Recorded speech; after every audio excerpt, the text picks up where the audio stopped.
Star TV के मुअज़्ज़ज़ नाज़रीन में शकील अहमद आप तमाम देखने और सुनने वालों को मेरा सलाम। नाज़रीन, मीरपुर के गेस्ट हाउस में खातून के कत्ल की लर्ज़ाखेज़ वारदात, मुल्ज़म गिरफ्तार। खावंद ने बीवी को मारकर गेस्ट हाउस की छत पर पानी की टंकी में फेंक दिया और ख़ुद बच्ची को लेकर लाहौर फ़रार हो गया। नाज़रीन, मुल्ज़म ने सारा वाक़या अपने भाई को बताया, जिसने लाहौर पुलिस को इतला दी। लाहौर पुलिस ने थाना सिटी मीरपुर की मदद से डेड बॉडीज़ गेस्ट हाउस की टंकी से बरामद की। नाज़रीन, गुज़श्ता रोज़ नांगी अड्डा में वाक़या कमरान गेस्ट हाउस की छत पर वाक़या पानी की टंकी से खातून की लाश बरामद हुई। मकतूला नीलम शहजादी को इसके खावंद अब्दुल वहाब ने गला दबा कर मारा था। मुल्ज़म के मुताबिक इसकी बीवी नशा करती थी और वो इसका इलाज करवा रहा था।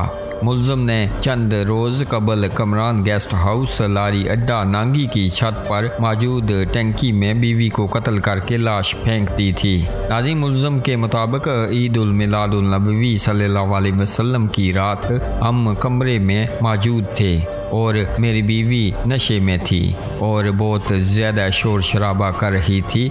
मैंने चुप करवाने के लिए इसके मुंह पर हाथ रखा, जिससे इसकी सांस बंद हो गई। मैंने इसको छत पर टंकी में फेंक दिया और ख़ुद लाहौर फ़रार हो गया। मुल्ज़म के मुताबिक इसने ये वाक़या अपने भाइयों को बताया, जिन्होंने पुलिस को इतला कर दी। पंजाब पुलिस डेड बॉडीज़ को रेस्क्यू करने के लिए मीरपुर पहुंच गई।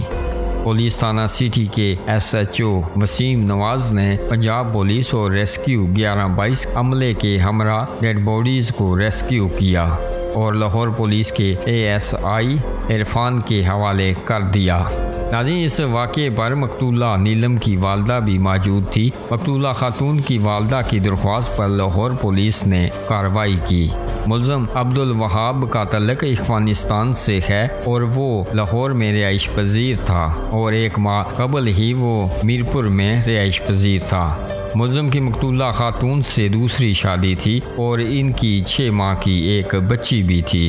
नाज़रीन, मीडिया से गुफ्तगू करते हुए लाहौर पुलिस के ASI मोहम्मद इरफान ने बताया कि मुल्ज़म अब्दुल वहाब हमारी हिरासत में है। इसके खिलाफ मुकदमा दर्ज हो चुका है और हम डेड बॉडी को लाहौर मुंतकिल करेंगे और इब्तदाई कार्रवाई करने के बाद वर्सा के हवाले कर देंगे।